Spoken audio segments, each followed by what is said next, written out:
So excuse us, the camera had run out of battery. So we continue. Not all of these gurus have lived up to their responsibilities, and this has naturally caused disturbances. If they cannot live up to their responsibilities, that means that they're not fit to become guru in the first place.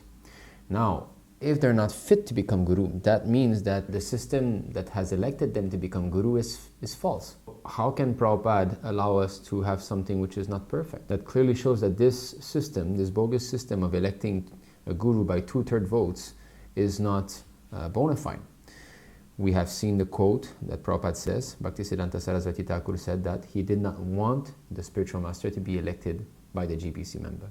Then we have seen Prabhupada saying also that if everyone initiates, it will simply create adverse effect. The principle of disciplic succession is to receive this transcendental knowledge. That's we have seen. Prabhupada clearly stated that even if someone was not initiated by a particular person, like this, if he accepted the disciplic conclusion, he was part of the paramparā system. So it's about the transfer of transcendental knowledge. This is what we are interested in, and that is the Vedic principle. And Srila Prabhupada's direct instruction that his disciples become regular gurus, and that is completely misleading. If there was a direct instruction, then we wouldn't have to argue, because if Prabhupada actually said it, now you become guru, you become authorized. Just like he said in 1977, Tamal Krishna Goswami said, I see myself and all the disciples were all conditioned souls. Prabhupada agreed. And Tamal Krishna Goswami said, and because we are conditioned souls, we cannot be guru. Prabhupada said, yeah, I'm waiting for that. The training must be complete. So where's the direct order? That is bogus. Then our next question concerns initiations in the future. Particularly at that time when you're no longer with us. We want to know how a first and second initiation would be conducted. Yes, I can recommend some of you. After this is settled up, I shall recommend some of you to act as officiating Ācārya. Is that called Ritvik? Ritvik, yeah. So then July 9th letter, he appoints. And he says, yes, all disciples are disciples of Srila Prabhupada. These representatives may accept the devotee as an initiated disciple of Srila Prabhupada. The newly initiated devotees are disciples of His Divine Grace A.C. Bhaktivedanta Swami Prabhupada. The name of a newly initiated disciple should be sent by the representative who has accepted him or her to Srila Prabhupada to be included in His Divine Grace Initiated Disciples book. So this should continue after his disappearance. Now, even if you say in May 28 he speaks of grand disciple, okay, I will grant the point to ISKCON, GBC. So this is May 28, 1977. So Sadhva Rupa is asking, then our next question concerns initiations in the future, particularly at that time when you're no longer here with us. When you're no longer with us. We want to know how first and second initiation would be conducted. So that is the best question that they could have asked in order to understand how initiation had to be conducted. And Prabhupada says, yes, I shall recommend some of you. After this is settled up, they had some matter there, I shall recommend some of you to act as officiating Ācāryas. Now we need to understand this. Officiating Ācāryas, does it mean Dīkṣā-guru who will accept his own disciples, or it means something else? Tamal Krishna says, is that called Ṛtvik Ācārya? So obviously Tamal Krishna Goswami had heard the word Ritvik before. From Prabhupada, he had learned that. Otherwise, where he could have learned this, right? So Prabhupada spoke of this before. Now Prabhupada is saying Ritvik, yes. Not Ṛtvik Ācārya, just Ritvik, Prabhupada says. Now then, continuing in the conversation, it is a little bit confusing. We have analyzed that conversation in our IA 77, if you would like to take a look. But let's say that I give it to you, that yes, Prabhupada is speaking of grand disciple. We can see here who is initiating his grand disciple. They're asking, how are we going to do initiation when you're no longer here with us? Prabhupada says, Ritvik, I will appoint some Ritviks. Okay, and Ritvik means officiating, to officiate the Ācārya. That is after his physical disappearance. This is the question. So Ritvik system. And then grand disciple, okay, I give it to you. He says grand disciple. That means his disciples will become gurus. All right, so we have both. Now you cannot say only this one. Why? It's not for you to cherry pick. When the Ācārya is speaking in a way that seems to contradict himself, Ācārya cannot contradict himself. We have problem understanding. So when he seems to be doing two statements that completely go opposite, there's something that needs to be understood. Not that, wow, he's presenting both choices, now it is up to me to choose which one I like. It's not like this. We have to understand properly what is the situation here. So, in order to understand this properly, let's see how the conversation ends, and let's see when he appointed this Ritvik. So here's how he's ending the conversation. Prabhupada, when I order you, you become guru. He becomes regular guru. That's all. He becomes disciple of my disciple. That's it. When I order you. Okay, so then we just need to wait for the order. Simple. Now did that order come? Because here, Bhaktivedanta Swami is saying a direct instruction that his disciples become regular gurus. His desire has been expressed so many times, but not the direct instruction. Otherwise, why would Prabhupada say this on May 28th? When I order you, that means whatever statement you find before May 28th conversation, 1977, there's no order, obviously, because Prabhupada says, when I order you. It hasn't been done yet, so this is ABC logic. Now, he finishes like this. So what is he going to do? Is he going to appoint Ritviks in order to perform initiation when he's no longer with them? Or is he going to order them saying, you become guru? All you need to do is from May 28th until his disappearance day. What did he do? He appointed Ritviks in his July 9th letter. To all GBC and temple presidents, dear Maharajas and Prabhus, please accept my humble obeisances at your feet. Recently, when all of the GBC members were with His Divine Grace in Vrindavan, that is the May 28th conversation. Srila Prabhupada indicated that soon he would appoint some of his senior disciples to act as Ritvik, representative of the Ācārya. Now, he indicated that following which question? He indicated that when they asked him, how are we going to perform initiation when you're no longer with us? Then our next question concerns initiations in the future, particularly at that time when you're no longer with us. And Prabhupada indicated that he would appoint Ritvik.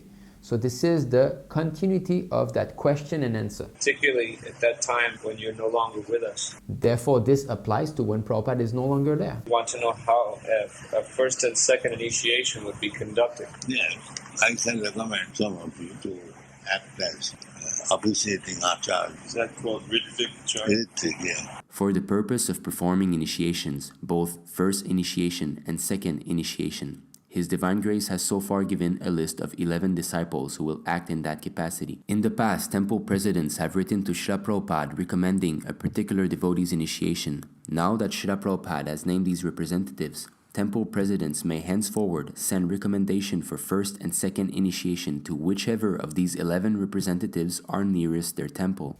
Now that's important. It's not that who I like. That is, it doesn't matter. Let's say I like Hamsadutta Swami more than Hridayananda Goswami. It has nothing to do with this. It's who is closer to me. It's practicality. It's not who I like in these 11s. Okay. After considering the recommendation, these representatives may accept the devotee as an initiated disciple of Srila Prabhupada by giving a spiritual name, or in the case of second initiation, by chanting on the Gayatri thread, just as Srila Prabhupada has done. The newly initiated devotees are disciples of His Divine Grace A.C. Bhaktivedanta Swami Prabhupada, the above 11 senior devotees acting as his representative. After the temple president receives a letter from these representatives giving the spiritual name or the thread, he can perform the fire yagya in the temple as was being done before. The name of a newly initiated disciple should be sent by the representative who has accepted him or her to Srila Prabhupada to be included in His Divine Grace Initiated Disciples book. Hoping this finds you all well. Your servant, Tamal Krishna Goswami, Secretary to Srila Prabhupada. Approved by Srila Prabhupada. This is the instruction that Prabhupada was saying. Let's go back again to that May 28th. Then our next question concerns initiations in the future, particularly at that time when you're no longer with us. We want to know how a first and second initiation would be conducted. Yes, I can recommend some of you to act as officiating Ācārya. Is that called Ritvik? Ṛtvik, yeah. You link that question and answer to that page, and that's it. And the other thing that happened is that after Prabhupada's disappearance, these 11 immediately became Ācārya. They went to see Sridhar Maharaj, who offended Bhaktisiddhanta Saraswati on the very same topic, and from him they took it for granted that yes, now Prabhupada has ordered us. Where did Prabhupada say you automatically become Guru after I departed? It is not there. Srila Prabhupada did establish a Ritvik or proxy system in the latter part of 1977. What the proponents of the Ritvik theory want to say is that Srila Prabhupada intended this to go on. There's no indication in that. So, yes, there's an indication that it should continue, and we have already shown it. The words came out of Prabhupada's mouth. That when they asked him directly how to conduct initiation when you're no longer here, Prabhupada actually gave this reply, Ritvik. It came out from his mouth. So if I'm a new bhakta and I'm hearing this, well, here's the pure devotee who's just speaking out these words. So if I actually have faith in those words and decide to follow that instruction, why should I be punished by Krishna? Here's your pure devotee who's speaking out this, my Lord, and I'm trying to follow that to the best of my ability. Why would the Lord punish someone like this? By cheating him, by having his pure devotee speak out something which is wrong? That doesn't make sense. And here, turning the entire Guru, Sastra, Sadhu and all of this, you see, the Ācārya is empowered and he preaches according to time, places and circumstances. The way that Prabhupada preached, the era in which Prabhupada preached is completely different from any other Ācārya. All the way from Brahma, all the way to now. First of all the Acharyas preached only in India. Of course, Bhaktivedanta Sarasvati Thakur started this. And most of the Acharyas, before Bhaktivedanta Thakur and all, they were not using the book press. They were not printing books, right? And only Srila Prabhupada has got his classes recorded. He has got his books printed in an unbelievably magnanimous method in so many languages. Now all his books are digitized. We've got Veda-based, we've got everything in the phone. We can have absolutely all of Prabhupada's Vani in this little thing here. This is completely unheard of in the history. He preached in the entire globe. The amount of differences between Prabhupada's time in preaching and other Acharyas is just too big to ignore. Therefore, the measures can be changed. There's no doubt about this. It was very difficult for us to imagine Krishna consciousness without the physical presence of Srila Prabhupada. That's just the way it was at the time. And Srila Prabhupada was the guru of everyone, and it was like Srila Prabhupada was so great.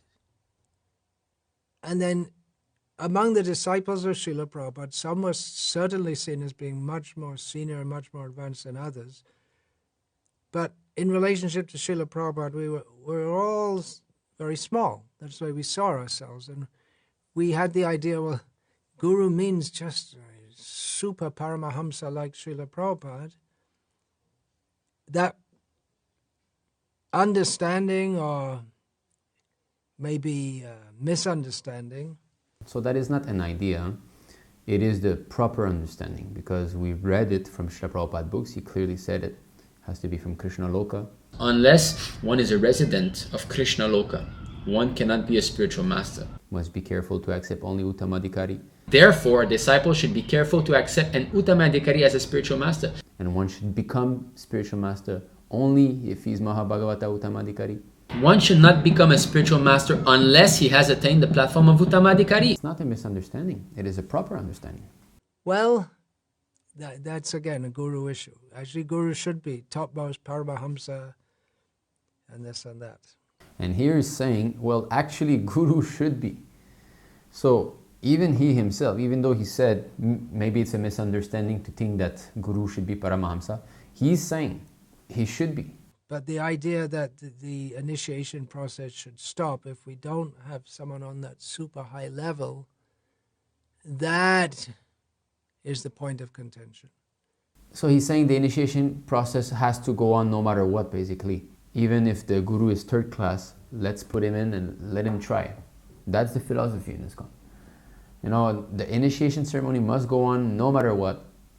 Third class guru, let him try. If he falls down, we'll try to adjust. Srila Bhaktivedanta Sarasvati Thakur disappeared in, 1935? Srila Prabhupada started to initiate his disciples in 1965-66. My Guru Maharaj passed in 1936, and I started this movement in 1965, 30 years after. That's 30 years. Now you might say, well, there was no one to initiate then? You know, what if someone wanted to take initiation? What happened in that 30-year gap? So the answer is, don't speculate. Paramparā system is under the control of the Lord. The Lord comes and He's the one who arranged that. He's the one who sends His pure devotee. He takes care. Everything is done by Krishna. We should not think that, wow, the paramparā system is about to crash, now I have to save it. So 30 years gap between Bhaktisiddhanta Sarasvati Thakur and Prabhupada initiation. When Srila Bhaktisiddhanta Sarasvati Thakur disappeared, the same logic was there. No, initiation have to be carried out. But Sridhar Maharaj is responsible for disobeying this order of Guru Maharaj. And he and others who are already dead unnecessarily thought that there must be one Ācārya. Who did that? Prabhupada's god brothers. Yet Prabhupada's god brothers are said to be deviants by Srila Prabhupada's instructions. Srila Prabhupada started by explaining the system to be practiced while he is physically present.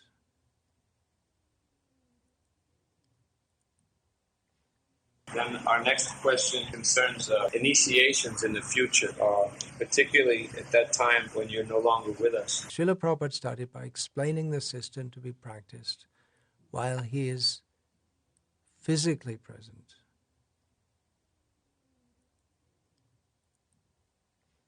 Particularly at that time when you're no longer with us. What is the relationship of that person who gives the initiation? Or rather, the discussion was first about this system of initiation that Srila Prabhupada put in place with proxies. All right. Yeah, I did not expect that. I was actually waiting to hear how Bhaktivedanta Swami would be explaining the answer, because the question was very straightforward, as we saw. Now here, Srila Prabhupada's answer. Srila Prabhupada starts by explaining the system to be practiced while he's still physically present. So basically, what Bhaktivedanta Swami here is removing is what we have shown. Then our next question concerns initiations in the future, particularly at that time when you're no longer with us. We want to know how a first and second initiation would be conducted. Yes, I can recommend some of you to act as officiating Ācārya. Is that called Ritvik? Ritvik, yeah. And instead of that, he's substituting for saying that Prabhupada explained the system to be practiced while he's physically present. But the very question is when you're no longer here. Then our next question concerns initiations in the future, particularly at that time when you're no longer with us. Prabhupada answered clearly. I can recommend some of you to act as officiating Ācārya. Is that called Ritvik? Ritvik, yeah. And you're saying that this is a system physically present? By removing it and putting your words here, oh no, that means physically present. Prabhupada is saying, he's answering the question, when I'm no longer here with us, this is how we do. So this is what is going on in ISKCON. When I order you become guru, he becomes a regular guru. That's all. He becomes disciple of my disciple. That's it. It's pretty clear. Pretty clear. Again, his introduction text here, he's saying that after explaining how initiation would go on while he was still physically present. Again, he's putting the emphasis on those two sentences that he removed, that he doesn't dare showing, saying that this was only when he was physically present, when Prabhupada was actually answering the question, when you're no longer here with us. So that is his interpretation. It has absolutely no basis. And then, when I order you, you become guru, he becomes regular guru, that's all. He becomes disciple of my disciple. That means the order is not there. Srila Prabhupada maintained the Vedic tradition that his disciples should become regular gurus with disciples of their own, but only after his departure and only if they were qualified. Only if they were qualified, yes, that is a fact. And we have spoken of that qualification. It means you must be Mahabhagavata, Uttamadhikari. Unless one is initiated by the right person who always carries within his heart the Supreme Personality of Godhead, one cannot acquire the power to carry the Supreme Personality of Godhead within the core of one's own heart. You have Kṛṣṇa, you can give Kṛṣṇa, but he doesn't explain what that qualification is. And even through the Ritvik system of initiation, you can still have your own disciples, your Shiksha disciples. Actually, this is the system that we're following in ISKM. His Grace Sundar Gopal Prabhu is the senior mentor of ISKM, is the śikṣā-guru, and we're all of his Shiksha disciple. Ultimately, in our ISKM, he's the authority. but he's not supreme authority in the sense that he's independent from Prabhupada and he's going to be manufacturing some new systems and speculate. No. He's the via medium. He's the transparent via medium. He doesn't put himself in front of Prabhupada being opaque, like we cannot see through. Look at me, don't look behind. No, transparent via medium. Bring everybody to Prabhupada. That's the mood of a true śikṣā-guru. They think they're glorifying, the advocates of the Ritvik theory think we're praising Srila Prabhupada, he's so great, only he can be a guru. But what they're actually saying is, Srila Prabhupada is so powerful and so potent, but he couldn't even produce one single disciple qualified to become a regular guru and accept disciples. That's the implication of what they're saying. So we have covered that already. First things first, it's not Prabhupada's fault if you disobey. A teacher can give you hints. The Ācārya can give you hints that you can be saved in this way. But the execution of the duties, that is in your hand. If you perform the spiritual duties rightly, then you are saved. Otherwise, even Ācārya gives you instruction. If you don't follow, so how he can save you? He can save you by instruction, by his mercy as much as possible. But you have to take it in your hands seriously. It is the duty of the śikṣā-guru or Dīkṣā-guru to instruct the disciple in the right way. And it depends on the disciple to execute the process. So far designation is concerned, the spiritual master authorizes every one of his disciples, but it is up to the disciple to carry out the order, able to carry out or not. Second, he hasn't finished yet. I shall remain your personal guidance, physically present or not. As I am getting personal guidance from my Guru. Even the Guru is not physically present. If you follow the Bona, then you are getting help.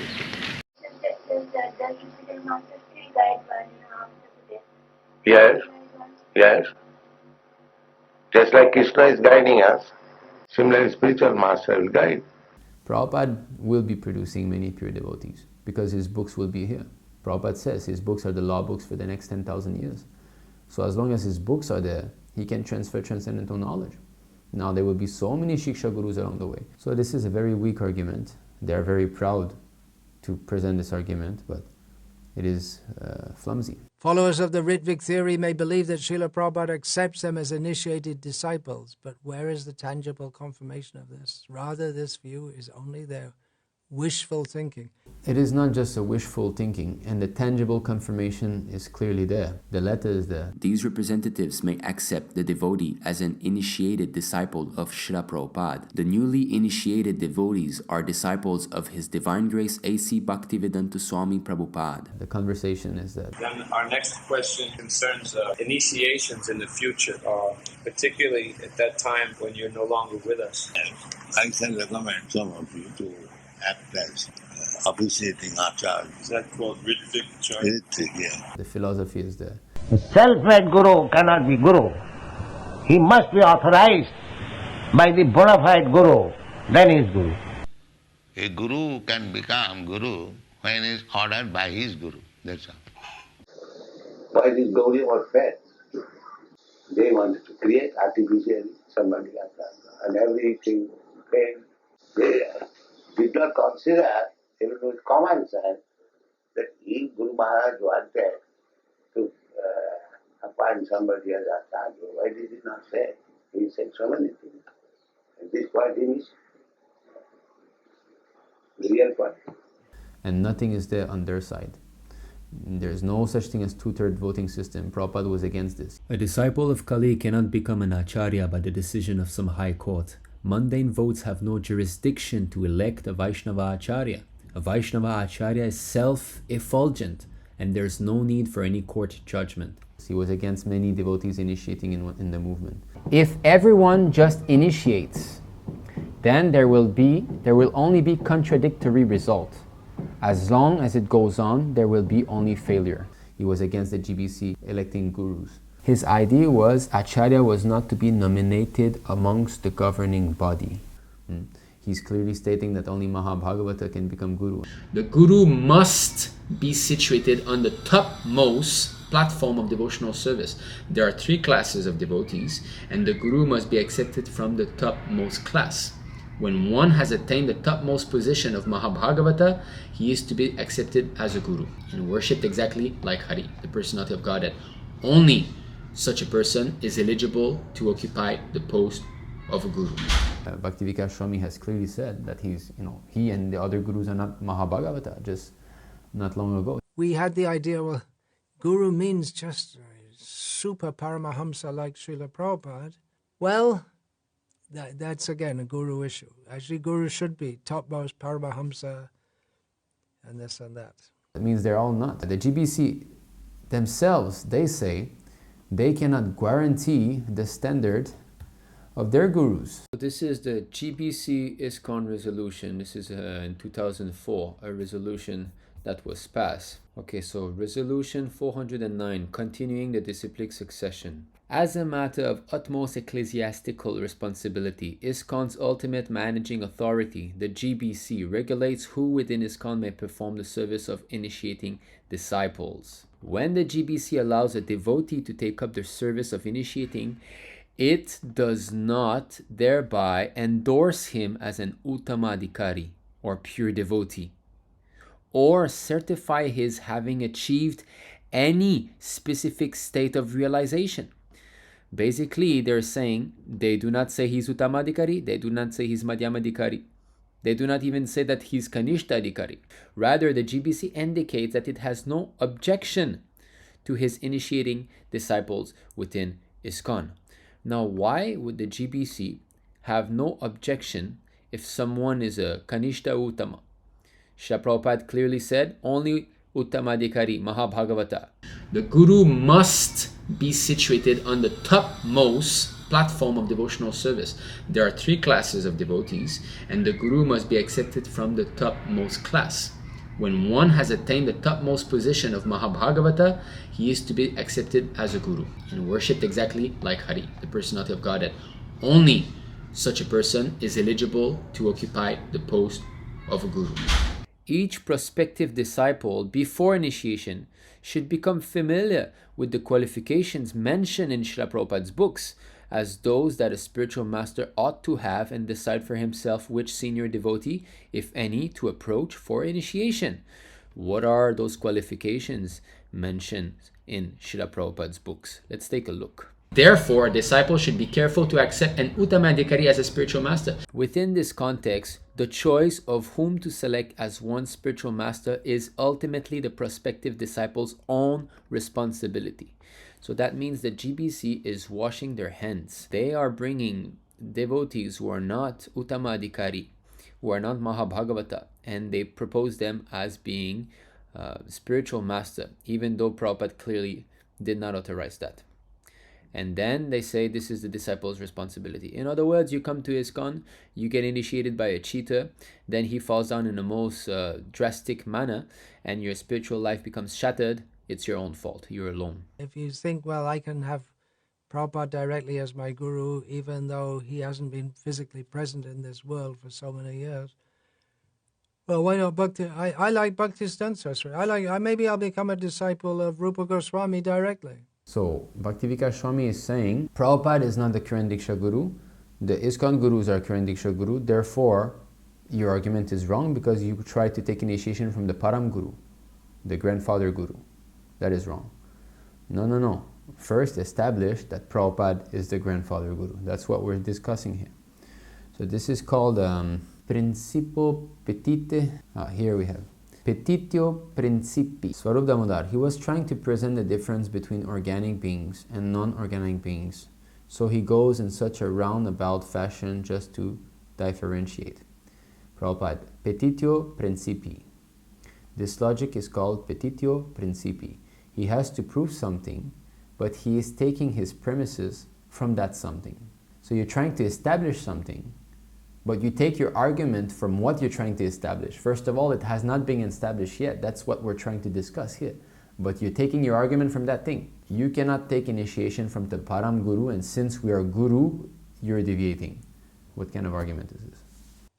No devotee shall participate in such posthumous Ritvik initiation ceremonies in any capacity, including acting as Ritvik, initiate, assistant, organizer, or financier. No ISKCON devotee shall advocate or support its practice. Okay, so here we have the very offensive word, posthumous. So, posthumous, let us read the definition. So, posthumous, occurring, awarded, or appearing after the death of the originator. Born after the death of his father, posthumous child. So, it implies death, Nahanyate hanyamane sarire. The very first instruction in the Bhagavad Gita is that we never die. So that is the basic, and that is true for a normal living entity. So what to speak of a pure devotee. So my Guru Maharaj will be very, very much pleased upon you and bless you with all benefits. So he wanted this, and he is not. It is not that he's dead and gone. Dead, the very word there. Now posthumous means after the death. That is not spiritual understanding. Even ordinary living being, he does not die. Nahanyate hanyamane sharire, 220. And what to speak of such exalted, authorized personality like Bhaktivedanta? He is seeing, I never feel that I am alone. Of course, when I came to your country without any friend, without any means, practically, just like a vagabond I came. But I have full faith that my Guru Maharaj is with me. You see, that is spiritual understanding, spiritual consciousness. I never lost this faith, and that is fact. These are two words, Vani. There are two words, Vani and Vapu. Vani means words, and Vapu means the physical body. So Vani is more important than the Vapu. Vapu will be finished. This is material body. It will be finished. That is the nature. But if we keep to the Vani, to the words of spiritual master, then we remain very fixed up. Kṛṣṇa and Krishna's representative, spiritual master, if you keep always intact, in link with the words and instruction of the superior authorities, then you're always fresh. This is spiritual understanding. You see, so Prabhupada is saying, and they dare, and this is the GBC that dares to use this word, posthumous. What offensive mentality is that? So he says, all four Vaishnava Sampradayas teach and practice the tradition of accepting initiation in an ongoing disciplic line. As we have shown that the transfer of transcendental knowledge is what constitutes paramparā.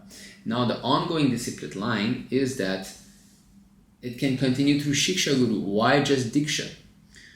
If Prabhupada puts a system that he can still give Dīkṣā and then his śikṣā-guru representative are expansion of him, just like he stated with the GBC, they act as his body, physical body, then why can't it continue in this way? In fact, Srila Jagannath Das Babaji was the śikṣā-guru of Bhaktivedanta Thakur. Yet, the paramparā has come through him.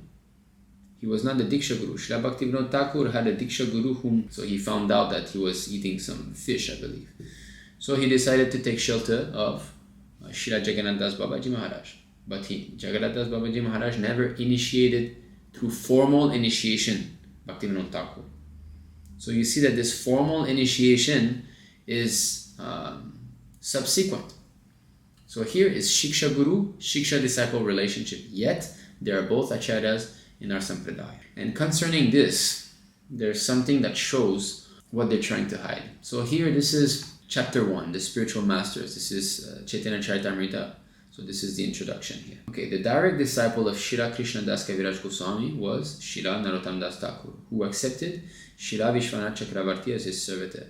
Srila Vishwanath Chakravarti Thakur accepted Srila Jagannath Das Babaji, who initiated Srila Bhaktivedanta Thakur, who in turn initiated Srila Gorakishore Das Babaji, the spiritual master of Om Vishnupad, Srila Bhaktisiddhanta Saraswati Goswami Maharaj, the divine master of our humble self.